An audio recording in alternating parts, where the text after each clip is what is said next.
मला स्वतः मारायचं असेल अरण्याच्या ठिकाणी माझे जीवाचे धगे संपले तरी चालेल, जीवनाच्या शेवटच्या अंतापर्यंत तुमच्या हस्ताला मी कधी लागू देणार नाही.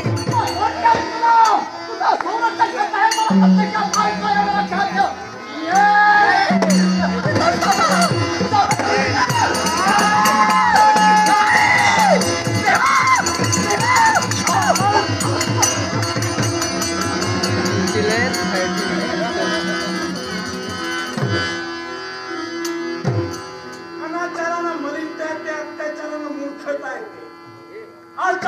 विचाराला सदाचाराला म्हटलं गेलंय आणि यात सदाचाराला स्वतःच्या फायद्याने सोडवणारी व्यक्ती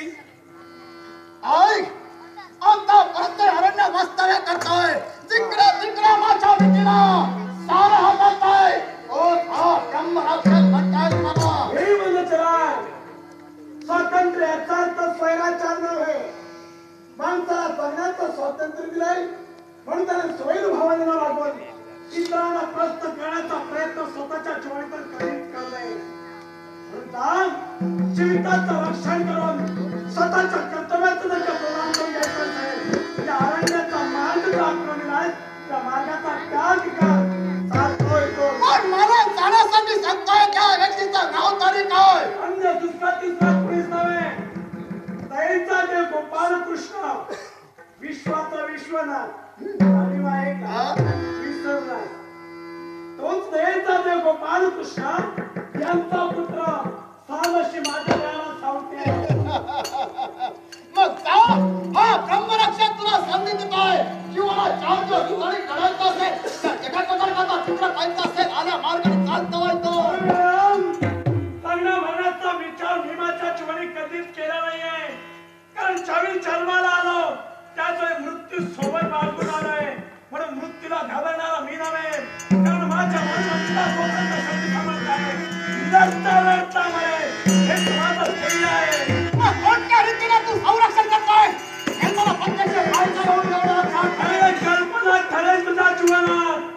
माझं संरक्षण मी आत्मविश्वासाचा जोरावर चालूच करेन पण ते तू संरक्षण करणार ठरेल. तुझ्यासाठी स्वर्गाची दारं खुला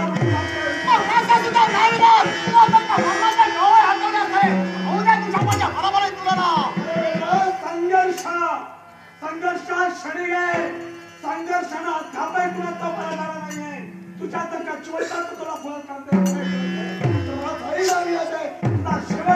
कर्तव्य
वाटतं यांना.